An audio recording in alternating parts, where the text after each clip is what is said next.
It is 7:30 p.m. I think we'll start the meeting. We have a quorum, and I will show the PowerPoint.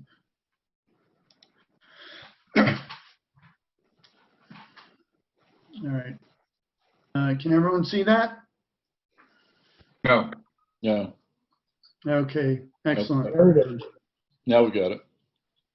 All right. Secretary's minutes of the November 19, 2020 regular meeting. I have sent them to you, but here they are as well. If anyone wants to make a motion to approve.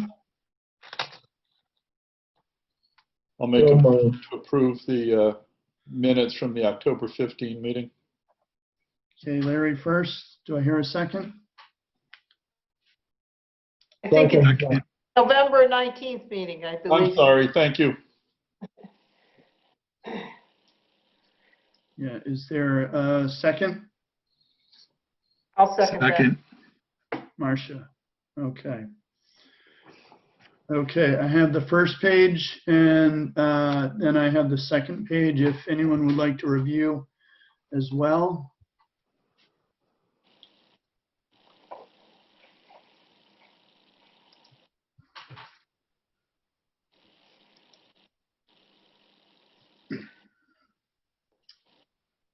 There's the second page just for reference.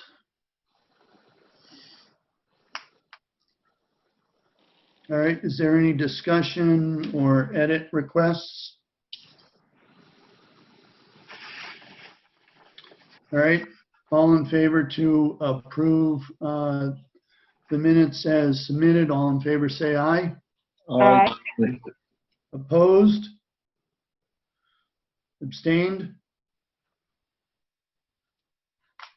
Vote is 7-0. All right. Next agenda item is the treasurer's report. Pat, you're up. Okay, I submitted the November financials, but prior to that,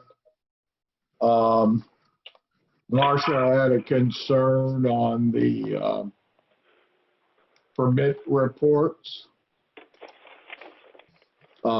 Does Marcia want to go through her note that she sent out? It's up to you whether you'd like me to bring this up during the treasurer's report or old business regarding the annual report, whatever you prefer. Well, it wasn't an annual report. What Peter was going to file was a report annual to the town, but it wasn't our annual report. I'm sorry, I didn't hear that last part of what you said. It wasn't our annual report. What do you mean it was our annual report? Whose annual report was it? It was Peter's interim annual report. Okay. Yeah, So how it worked was I submitted the annual report that we described last meeting. I submitted that to the town of Waterford, and I did explain that we were reviewing permit revenue and sales, and if they wanted to wait for us to rectify those, or if they wanted us to submit that report as is and then post an addendum to that. And their response was they were going to take that report, and if we wanted to submit an addendum, we were welcome to do that. So the report that we approved at last meeting was submitted, and we can submit additional information if the commission so chooses. So, okay, so my question was, would you like me to discuss this under treasurer's report or old business, the annual report that's on the agenda? Where would your preference be? I would prefer we do that for old business update on annual report. Okay, that's fine with me. I just have two questions on the actual treasurer's report, and that is that on the permit sales, Pat, you came to a conclusion of $14,997.50, and I didn't see that in the profit loss anywhere. Is it broken down? Am I missing something? What you're missing is we file reports based on a July 1st to a June 30th each year. The state of Connecticut and every town in Connecticut files their reports that way. I don't know why. You can investigate that. But the report I sent to you is for July 1st through the end of November. Okay, then my question is, how come you put the scallop permits in there of $1,400 when the scallop season was December 15th to January 15th? Because I made an error. I'm sorry? I made an error. Oh, okay. Okay, so the scallop permits should not be in the treasurer's report? Not for July 1st through November end. Yeah, and on that first column, you've got July to October 20th, and you've got the scallop permits in there.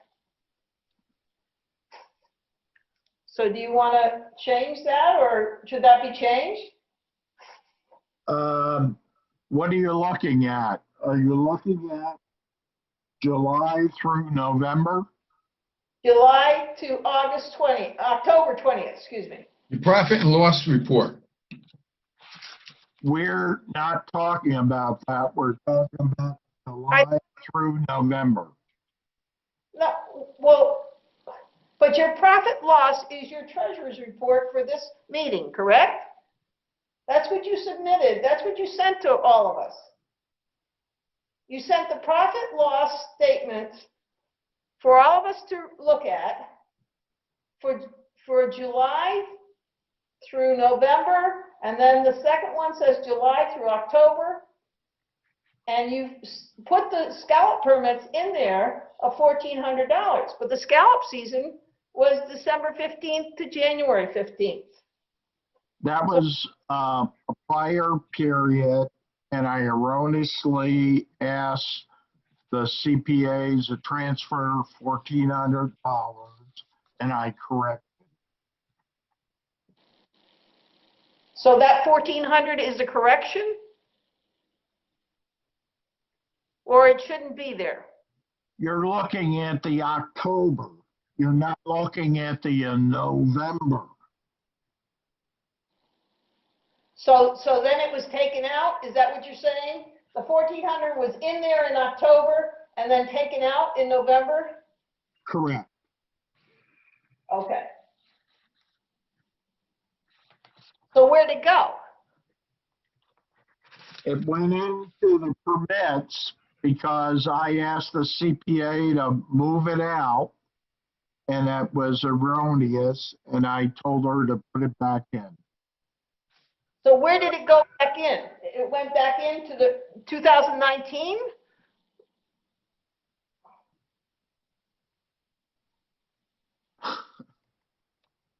It went back in, it was done in the first quarter of the year, and I had called her and told her to move $1,400 to the scallop permits, which was erroneous.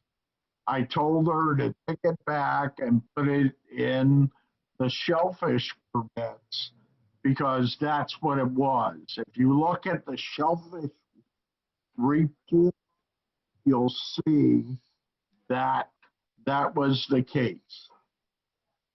So you combined it with the total shellfish sales? Permit. Okay.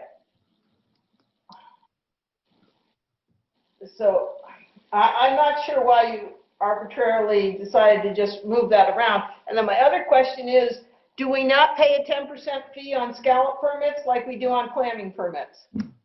We do. We do? Then our net was 1,400. Our net was 1,260.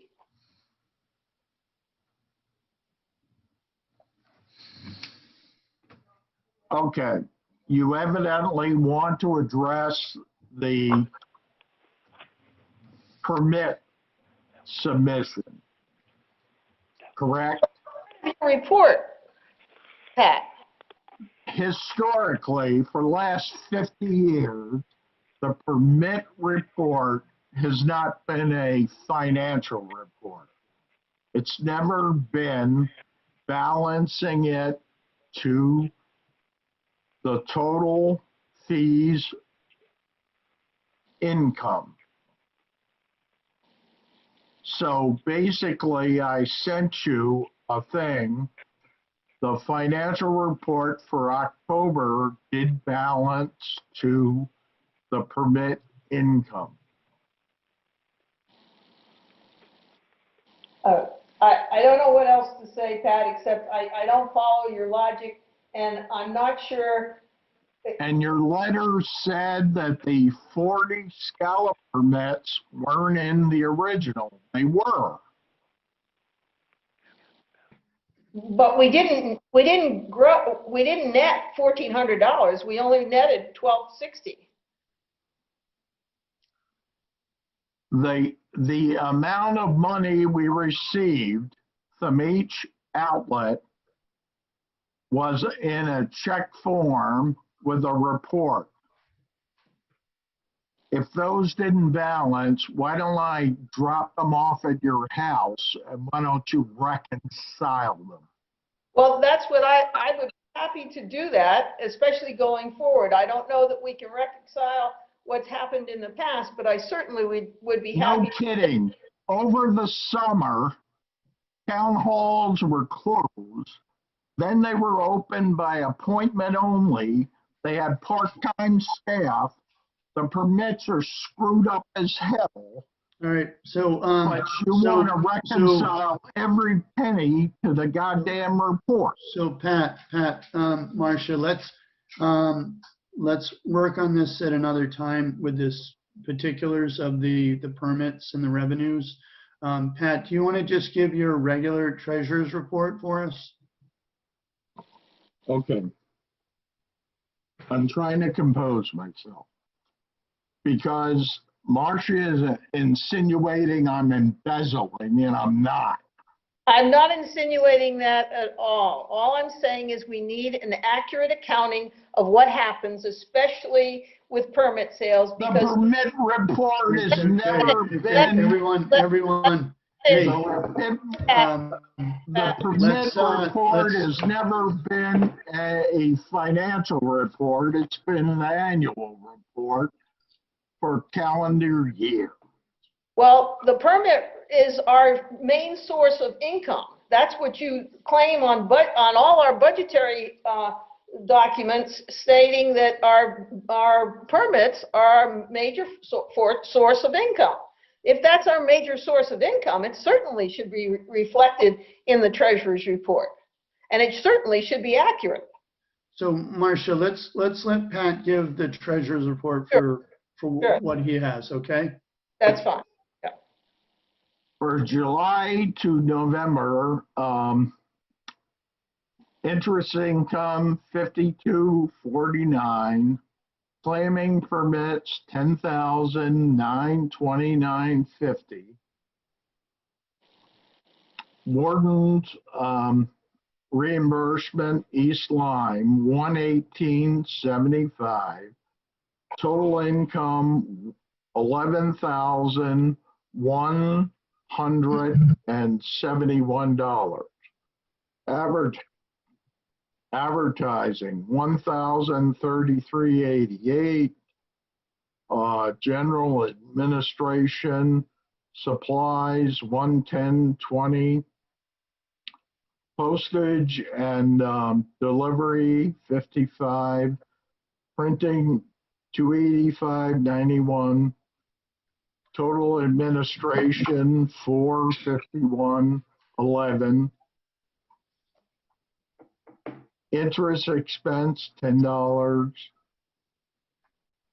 Operating expense, boat and fuel and oil, $298.98. Professional fees, $18. Professional funding, $10. I'm sorry. Program funding, $4,000. Repair and maintenance of the boats, $502.52. Travel and mileage, $154.71. Total operating, $64.56.28. Shellfish propagation, $34.25. Utilities, $262.66.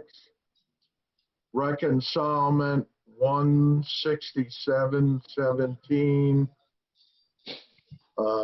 Payroll expenses, processing, $168.68. Salaries, $35.96.84. Payroll expense, $35.04.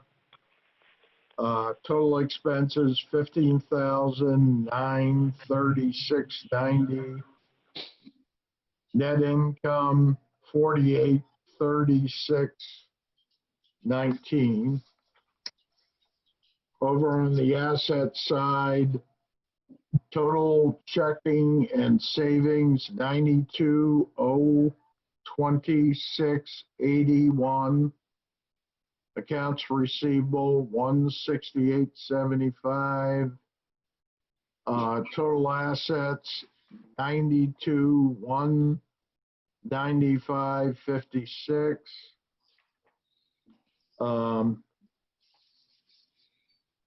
The fixed asset total, $85,60.74. Total assets, $100,556.30. Liabilities, $14.75. And total equity, $100,741.83.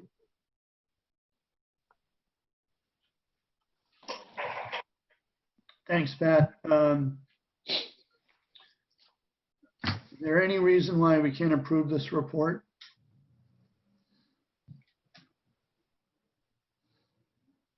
All right, I'll entertain a motion to approve this report. So moved. Second. Tom, was that you seconding? I seconded it. Eric, oh, Rick, okay. All right. All in favor to approve the treasurer's report as reported, all in favor say aye. Aye. Opposed? Abstained? All right. Approved 7-0. All right. Old business item A, update on the annual report. As I mentioned, I did submit the annual report to the town of Waterford Finance Department, and they accepted it, and they will welcome any additional documentation if we decide to submit that. Mr. Chair, point of order. What about the chief warden's report? Sorry. Thank you for that. Rich, you are on the line. You are up. Okay. All right. Not a whole lot, but at this point, the boat's on the trailer for the storm. Engine and boat are fine. The steering, when it gets really cold, is starting to get a little sticky. So next time it goes in for an oil change, I'll have Boats Inc. take a look at that. B South opened today finally. We did the samples Monday, I think, Monday or Tuesday, and I got them down to Milford, and she opened B South. The sampling is complete for the year with all the APCs, monthly opens, and whatnot, so we're good there. Jordan Cove is administratively closing December 31st, and will be closed until April 1st, so that alleviates trips around the point over to do sampling there. Alyssa is trying to get Jordan Cove into a 1.5-inch rain trigger so that we get all the areas in sync. Brad is back to full availability after his medical issues, so there's no problem there.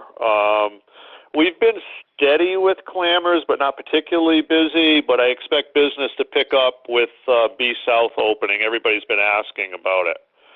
I guess one question to you guys is, with the oyster propagation and whatnot, has there been any discussion as to reducing the limit to possibly a number like 24 or whatever? I guess most of the towns are doing that have oysters.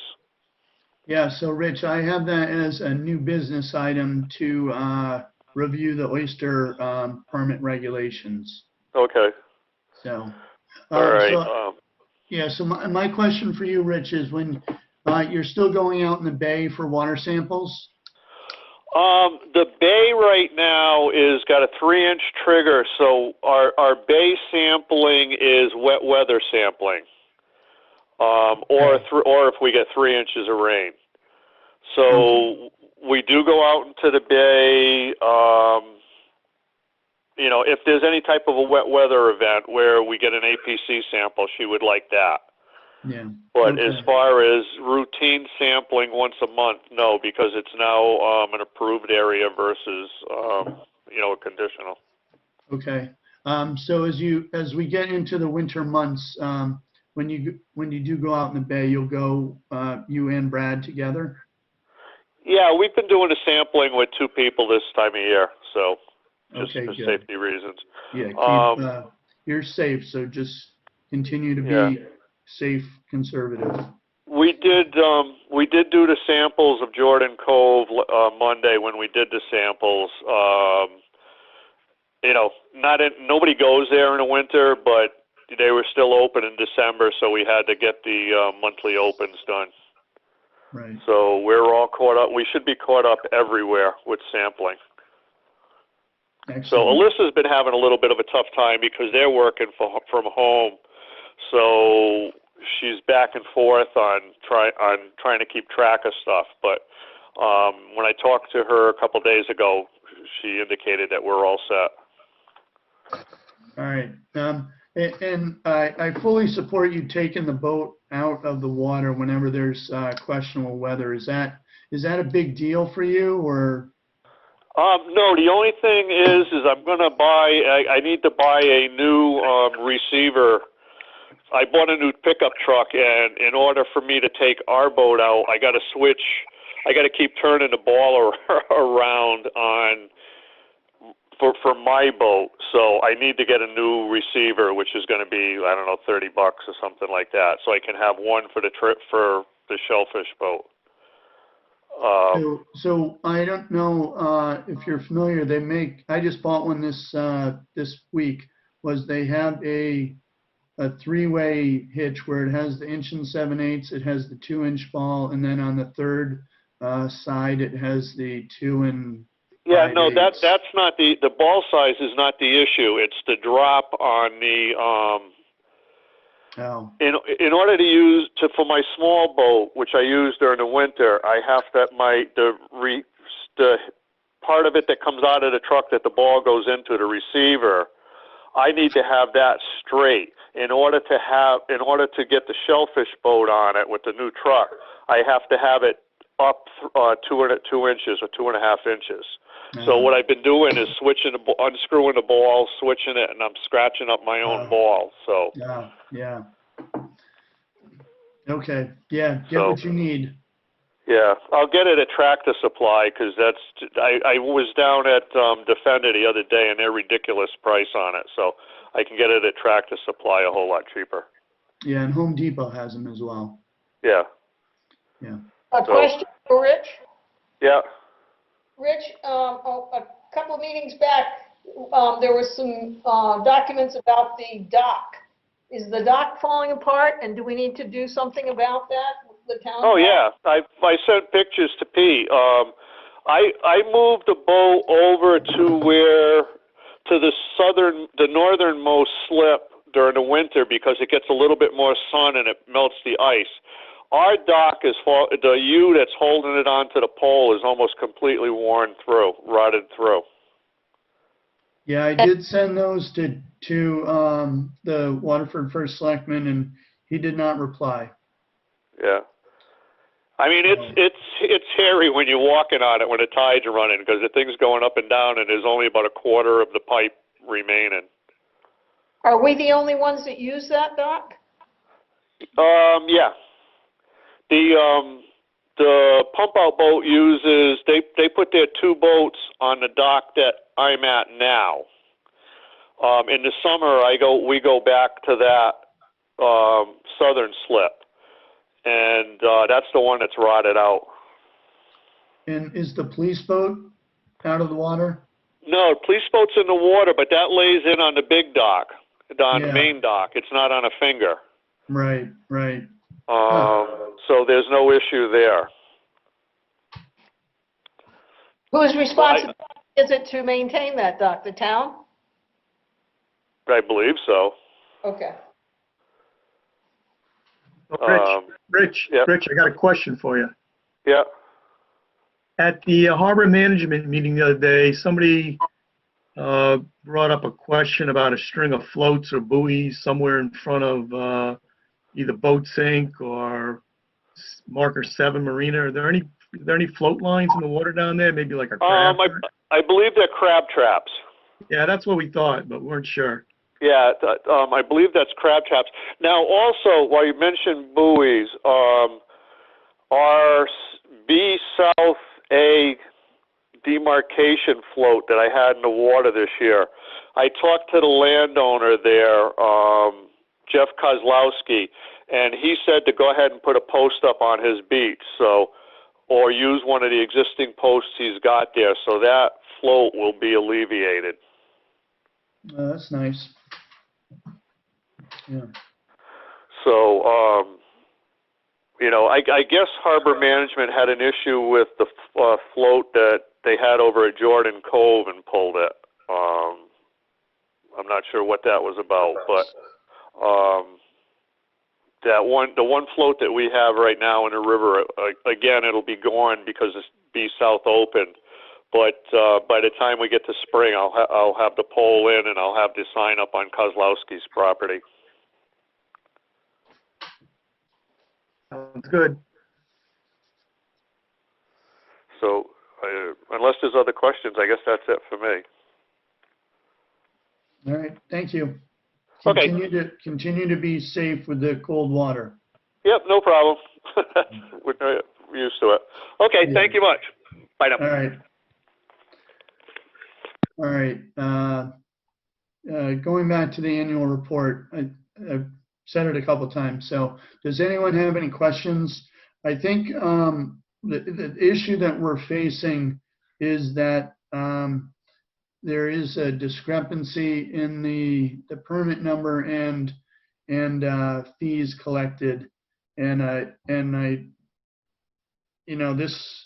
not sure where the error is, and I think the only way to resolve it is to go through the permits.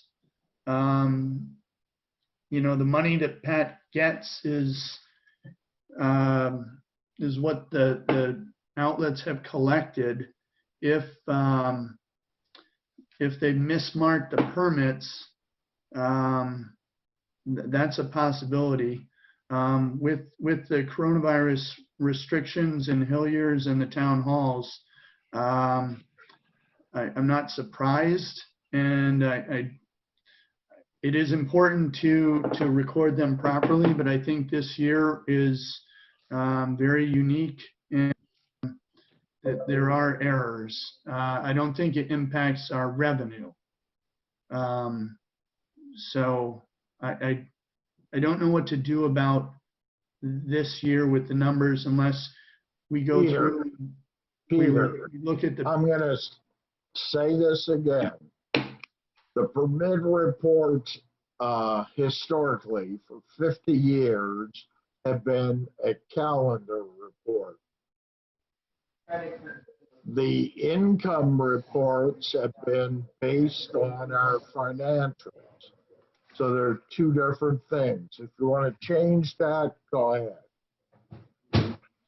Yeah, I don't have an issue with it. I think there's always going to be some errors. I work in a field where there is QC and there are errors. It's human nature. The revenue that we receive is always going to be whatever they've collected. So open the floor for discussion. Yeah, so Pat, I got a question for you, just so I understand it correctly. The permit sale figure is on an annual basis, Jan 1 to December 31st. Is that correct? Correct. But the permit revenue goes down on our fiscal year, which is July 1st to January 31st, June 30th. Is that correct? It's July 1st through June 30th. Right. So the fees are on the fiscal year, but the permits are on the calendar year. Correct. Okay. The state of Connecticut and every town in Connecticut does a July 1st through a June 30th fiscal year. Why, I don't know. Marcia can investigate why they do that. But So Pat, I have another question for you. It seems like Marcia is offering to collect permits and fees. I would love her to take over all the treasurer's report. Well, that was going to be my question to you, Pat. Would that be something that makes your life easier if Marcia did that, and then you wouldn't have to do so much? She would do part of it. And does she want to collect the money from the towns? They write a check. I would be happy. I would be happy to, Pat. I will go. And then she can take each report. But I'll caution this. There are factors in those permits that she won't see in them, and I'll give you an example. Someone owns a business in Waterford. So they go in to buy a permit, but they live in New London. So they present a tax bill for Waterford, and they want a resident permit. And under our historical factors, they could do so. So, but that still, it gets recorded as a resident, and it gets calculated as a resident. Correct. So, but over the last year, the permits are a mess. Okay, so I have a question. I have a question for both Marcia and Pat. So if Marcia starts collecting the permit revenue fees, you know, as Pat being the treasurer, does Marcia then give the fees or work with Pat, and Pat, you deposit at the bank, or does Marcia have the authority to go right to the bank with that, or does it have to go through you, Pat? Or How would you two work? I will be glad to relinquish that and she can go through the permits. I would also caution her, we've had problems, as the Hilliard brothers have said to me, they have no scientists working there for them. And they often record things incorrectly. When Esther Williams was the town clerk in East Lyme, we had a few problems and she told us to go pound sand. We were rejected to the town of East Lyme and we had to go out and it took us months and months. We negotiated with George Calkins, who is the sanitarian then, for Okay. his office.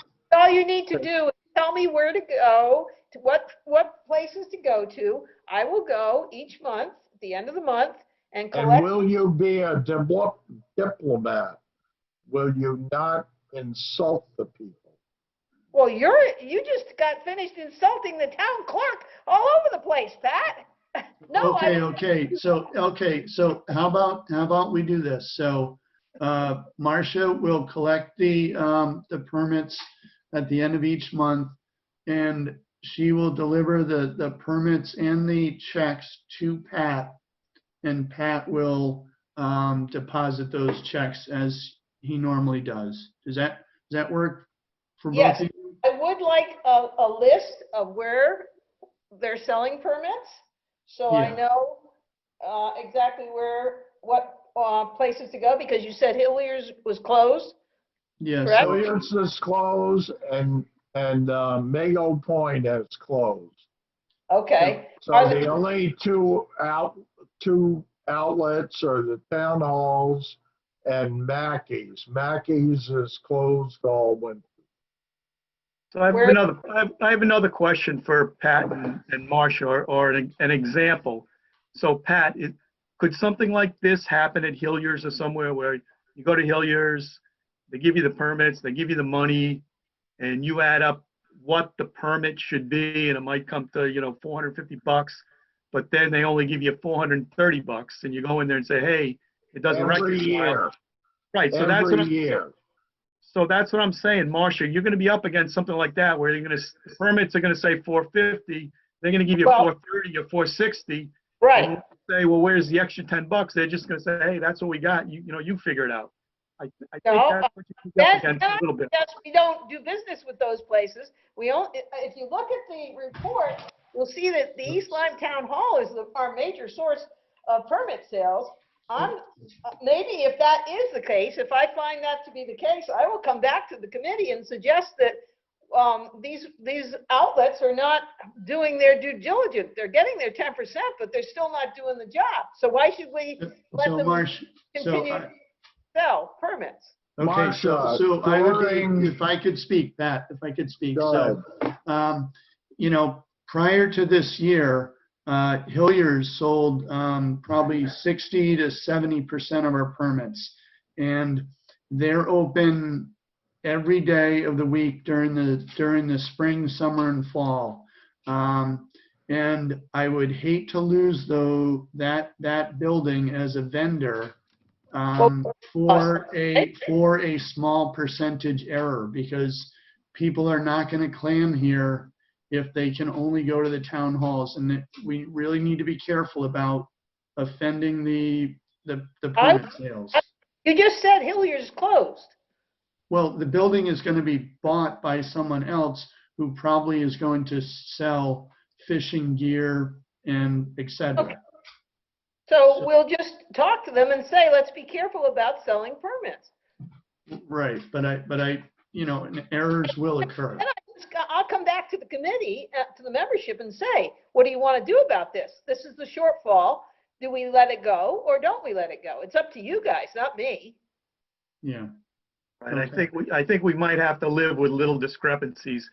As Peter said, for the last 20 years or something, Hilliers sells the majority of the permits, so we need to have them open. Well, anything, I would never do anything on my own. I would always do anything, anything I do would come before our membership, before I would do anything. Just looking at the permit report, my question on the annual report is, what figure are we showing? Are we going to show the 503 permit sales at $14,997.50? Or are we going to stick to the 7,000 that Peter originally had? There's a big difference. The permit report is not a financial report. It is. It has been in the past. If you go back and look at the other annual reports, they have that in there. If they do, it doesn't tie to the calendar year, it ties to the physical year. Okay, but in the fiscal year, you had $14,997.50. My question is, what figures are we submitting in the annual report? The fiscal year doesn't tie to that. It ties to July 1st forward. Hey, Pat, you're out of order. I'm asking Peter. So, Marcia, the numbers that were submitted, unless they can be shown to what the exact correct amounts are, I think we should keep them in. There's another document that I have to submit, and that is going to come up on the next business item about what we are going to request from each town. But my question is, what did our annual report say for a figure? I'd have to pull that up again. I don't have it off the top of my head. I think the important thing with us requesting funding from Waterford and East Lyme is to show them that our revenue decreased substantially this year due to the lack of funding from Waterford and East Lyme, and our expenses have gone up. So I don't know if the actual permit number or revenue, how critical that is. I think we are going to show them that we've had a significant decrease in our funding and our assets. And But I don't know how you can say that if one document says you've got $14,997.50, and your original document only said $7,000. That's almost double. So, I agree. And again, I think this is related to the imbalance of the permit calendar year and the fiscal calendar year. That has to do with some of it. The value that I put in that annual report was based on what was to date. We could get more exact, but it would be, based on when they want their annual report. well, let me just say this. The permit sales correction sheet that Mr. Kelly provided gave you the gross and the net and all the figures all the way down to the actual income. And that's where that $14,997.50 with 503 permits came from, okay? Okay. That is the fiscal year. And the annual report is for the fiscal year or not? Pat, what's So- the answer to that? So if that is so, I thought that Pat's corrections looked pretty darn good. They were pretty close to my original correction of $50,185. We're only off by $200 instead of $7,000. Excellent. So I don't understand how you can go back to the 7,000 when the report that Pat gave this month seems pretty good. There are a few slight discrepancies, but I can live with $200. I can't live with $5,000 So we will submit that amended paperwork, okay? with the figure of $14,997.50 and 503 permits. Okay. What was that dollar amount again? $14,997.50 Okay, and 503 permits. all right. Excellent. We've resolved this. And this is a non-voting issue. This is just an update. So we will submit Pat's amended numbers with our request for the request is due on the 22nd. The Waterford request for annual funding is due on the 22nd. So it's a very simple form they've sent us this year. So obviously I've moved on to new business item A, discussion and potential action of the Waterford-East Lyme funding requests. In the past, we have submitted a request that is several pages long. Waterford has changed their format where it's just a single page. They want to know how much we are requesting and how is the funding going to be used.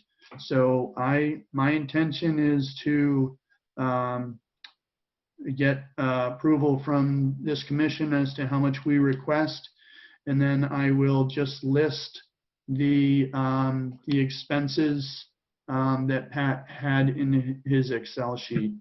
I probably won't say, I might say the approximate cost of each one of those, but I might just list the items. So in the previous years, we have requested $5,000 from the town of Waterford and $3,500 from the town of East Lyme. The difference, it doesn't add up exactly, but the Waterford Finance Department and Waterford Board of Selectmen require us to have an annual financial audit, which costs approximately $2,500. And that is the difference. Again, it doesn't add up, but that's the difference in that funding. This year, we received 0 from each town. So it's my recommendation that we ask for the same amount that we have in the past, $5,000 from Waterford and $3,500 from East Lyme. So What I about open the floor for discussion. What about our agreement to only fund a third of the pump out boat? That will stand. So how much do we need for the pump out boat? Based on the math, 1/3 of 7,500. That will be $2,500 we will pay towards the pump out boat. And there is dependencies on if East Lyme and Waterford contributes as well. If they choose not to contribute at all, again, that comes back to our commission as to how we manage that. But I thought our justification for requesting the $5,000 from Waterford and the other amount from East Lyme was specifically for the pump out boat and the audit. Those were the 2 items that we had covered. Yeah, so the money requested from East Lyme, the $3,500, was not earmarked for the pump out boat. The funding for the pump out boat from East Lyme in the past has gone through East Lyme Harbor Management. So none of the money that was earmarked for the pump out boat from East Lyme came through Wellsco. The money that we got from East Lyme was for operational costs. But the Waterford side was directly audit and pump out boat. So it is not specifically described. There is and understanding that $2,500 of the $5,000 allocation is submitted for the annual audit. The remainder, again, 2,500, is not specifically earmarked for the pump out boat, but that's what we normally send it to. But again, that's $1,000 less than needed. So Peter, going back many years when we requested funds from Waterford, I think like you just said, they were not earmarked for a specific purpose. They gave us whatever per year, and it either went to pump out or audit or warden salaries or shellfish propagation or whatever. So they're Right. kind of asking, kind of now what it's going to go for. Is that correct? Yeah, in the past, we described what our expenses were. Right. And in this form, there's a very small section. It's maybe a quarter of the page to describe how the funds will be spent. Right. So my question is then, do you want to put on there in that section, your audit, yes, pump out, yes, but do you also want to put in there, operations, boat maintenance, shellfish propagation, warden salaries? Yeah, so put it all down. Yeah. See what they say. Peter, are you going to, or do you have to submit this before we have our next meeting? Yeah, it'll be submitted on the 22nd. So can you send us a copy of it when you finalize it? We can't. We're not going to be able to make any comments on it because it will be considered a meeting via email. So it's. Can you just send it as an information? I could. No responses or comments related to it, please. So, and you gotta trust me a little bit as the chairman. It's not a complicated document. I'm just gonna list our expenses, our major expenses, including the audit, the pump out boat, the warden's fees, shellfish propagation. Peter, are they asking for numbers on that sheet or just what it may go for? They don't specify. They just say, how will the funding be spent? Right. So you don't have to put any numbers on it, right? You could just say it could be spent on this, or this. Correct. And does East Lyme request any information or no? East Lyme does, but it's not in a formal form that I have received, or I haven't received anything like that in the past. We have submitted a similar document to the town of East Lyme with pretty much the same information that was in the Waterford document. Again, that was in the past, it was a multi-page document. So this year, the Waterford document is a simple form, and I will probably submit a similar, maybe a pared down document to what we've done in the past for East Lyme. Right. So East Lyme one can be similar without the audit fee, correct? Yeah, that would be simple. I'm curious to see how in depth they look at these documents anyway, because what we are requesting is such a very small percentage of their overall budget. I think they're going to decide one way or the other, regardless of what is in the form. Right. And our philosophy though is just to send it every year with our similar requests, and if they fund it, fine. If they don't fund it, I mean, that's their prerogative. Cut it back or whatever they want to do. But I think our job is to just send it on an annual basis.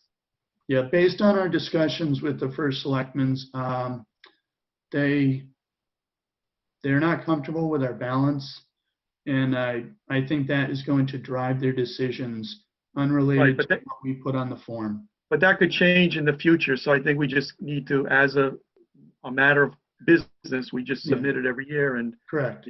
Maybe now they won't give it to us because they think our balance is too high, but maybe in the future something will change. Correct.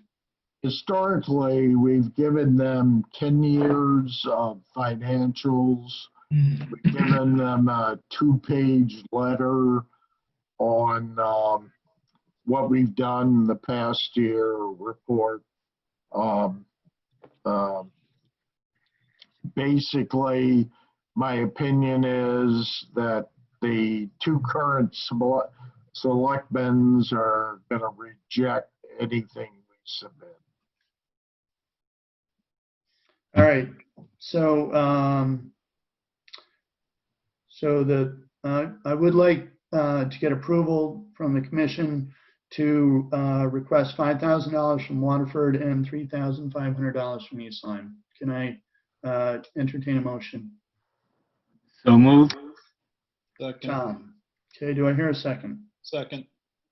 Larry? All right. Any further discussion on this? We can continue to discuss if you'd like. Just if you would send us both copies of the, through correspondence, I think it's just to our, just for information. Will do. Thank you. All right. All right. Motion on the floor is to request $5,000 from the town of Waterford and $3,500 from the town of East Lyme. All in favor, say aye. Aye. Opposed? Abstained? Okay, motion passes 7-0. Next item is discussion potential action on recreational oyster regulations. So the oysters that we've placed are, the ones that we put in this year will not be a full size next year, but perhaps the ones that were placed by the community organization a year and a half ago. They are. I think we're all set. The only thing we needed was a size. State statute says 3 inches, and I put that into our most recent regulations that I printed. Yeah, so one of the discussions, so Rich threw it out there, and I've brought this up in the past, is that getting 2 gallons of oysters is a considerable quantity. Where areas like Groton Shellfish, they have a absolute number. I believe it's 20. You can get 20 oysters, and it's a day permit only. So we don't have to decide on this right tonight, but I think we should do a survey of area oyster regulations, and if oyster people are allowed to take 2 gallons every time, it's really going to cut into our oyster population pretty easily. I think it's less than the other commissions. Yeah, well, I think a good idea would be to, if they have the gathering of shellfish commissions after the first of the year, or they have it by Zoom if they don't have it in person, that would be a place to, ask Pat's question, or ask the question, hey, what is everybody doing for oyster quantities? And we see what the consensus is, and then we can decide we can make an informed decision. I just printed 100 of the regulations with the 3 inch and the 2 gallon. If we change that, I have to reprint them. Matter of fact, I paid for the initial regulations out of my own pocket. I paid for the last one out of my own pocket. so Pat, please submit a bill for that. Please submit a bill to the commission for that. I don't need to. It's my donation. All right, we appreciate that, Pat. Staples no longer will let their employees print stuff for you. You have to print it at a printer with a credit card. So I use my own credit card. And if we have to print all the regulations, it's going to be, it's $100 for, and I had to print the black and white 3 pages at one price, and then the color maps at another price, so they're separate handouts. Excuse me, this is Fred. When did we decide that it would be 3 inches or 2 gallons or whatever? I don't ever remember. We It's didn't been decide, we It's been like that didn't, historically, Fred. we Sorry? didn't decide it, the state of Connecticut did. Well, what are we doing? We're coming up with our own now. I don't understand the issue here. We cannot supersede the state of Connecticut's regulations for 3 inches. Okay, so what are we Right, so- doing collecting this information then if we have to be guided by what the state says? So I think it's related to the size. I think we can dictate quantity as a commission. So one of the things is that each commission has provided Sea Grant and Tessa Getchis information on their shellfish regulations. So I could send her an email tomorrow and just find out. She can send me the spreadsheet. And so I can distribute that to everyone as soon as I get that back from her. And again, we can decide something in the future, but I think it's something that we need to consider as our oysters come into full size. Or maybe we should, do people have a separate oyster permit, like we have a separate scallop permit? No, It's correct. I think I addressed Peter. Yeah, Pat's correct. The oyster permit or the oyster regulations are connected to the clam permits. The scallop Marcia, permit if is you want to unique. direct your questions to Peter, say so. I did. Okay, hey, let's anyway, the clamming permit allows you to collect oysters. The scallop permit is unique. Okay. Would it be possible, the communities that have the oyster collection, the 2 gallons, does it go under the clamming permit? Is that where the 2 gallons comes in? It does for us. The town of Groton, their oyster permits are separate, and they are a specific quantity, and to my recollection, it's 20 oysters. So maybe we should consider having a separate permit for that then. Right, that's something we should consider and something we can think about, and as I will, I'll find that spreadsheet from Sea Grant. I'll send it out to you guys. As Rick suggested, if we want to continue to see what the other commissions do, we can do that at the annual gathering in January. So it's close by. And I'll say we don't have any 3-inch oysters yet, Right. so we don't have to react tomorrow. Yeah, correct. Peter, just an informational question. How does the, let's say someone is out there and they're clamming and they collect oysters under the same permit. How does that work in terms of a limit? Do you get a limit for each, or is there some? Yes. I believe so. Currently, yes. So Larry, the permit states that you can take 1 pack, 2 gallons for clams, and the word "and" 1 pack, 2 gallon for oysters. So you can take a pack of each if you want, if you're that good. Thank you. And So And also, I do I'm know sure that there- I do know that when Paul Spakowski goes oystering, he knows where to go and he can get his limit pretty quickly. And I'm sure there's some naturally occurring 3-inch oysters out there now. They're maybe scattered around the river, but there are some out there that you'd be able to find. Yeah. All right. So again, Pat, thank you for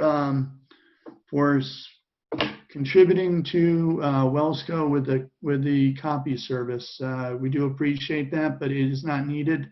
So if you want to submit a bill, please do. But we thank you. So, all right. No action taken on this. The next item is ex officio comments. I believe Dan is on the line. I am. Can you hear me okay? Yes, we can. So good evening, everybody. The Board of Selectmen in East Lyme, we met last night. One of the items that came up was awarding the leases for 2021 for the dock slips, the commercial slips at Cheney Park. There were two that were up for new leases, and so they were awarded. But the conversation did turn to, there was a fourth slip that was under the bridge, and Department of Transportation has taken that away from us for being able to lease that out. But hopefully, Mark Nickerson was saying he's had some conversations with Department of Transportation to see if we could arrange some limited use of that former slip for loading and unloading. So hopefully that'll be able to be negotiated. Their concern is that if a vessel caught fire underneath the bridge, it would compromise the structure of the bridge and create huge problems. So they're reluctant to give us permission to use that slip anymore, but there is some discussion. So hopefully they'll be able to use it for loading and unloading. The other issue that came up was the two selectmen, Bob Rule and Mark Nickerson, are still discussing and trying to negotiate where the line should be in the river between the two towns. That's been on the back burner a little bit with some of the other issues they've been facing with COVID-19. But hopefully in the year coming up, and perhaps by the spring, they're going to try to get that resolved. And that's all that I have, I think, that's relevant to this commission. All right. Thanks, Dan. So for those of you who didn't know or hear, there's a discrepancy related to the town lines that is from the Nyack River, and this is based on the moorings and where they lie in the river. Historically, it was the center of the river, but then there was discussion as to whether it's the channel, and based on how the channel undulates up the river north and south, that does make considerable changes to the potential properties if it's down the middle or in the channel. So that doesn't really affect us because of our shellfish beds are across town lines very comfortably. But this is something that, as Dan said, that the first selectmen and the town attorneys and the harbor managements are dealing with. So it's nice that we don't have to worry about it. So, all right. Correspondence. We received the correspondence from Marcia in an email. Marcia, has this been discussed thoroughly, or would you still like to have this put in the minutes? I would like it in the minutes, Okay, so but I don't think any, this will be. sorry. Go ahead. I don't think any further discussion is necessary. Okay, so this will be placed in the minutes as Marcia is requested. I have not received any other correspondence, so we can move on to the public comment period. For those of you on the line, if you wanted to speak, just unmute your line, state your name and address, and you have the floor.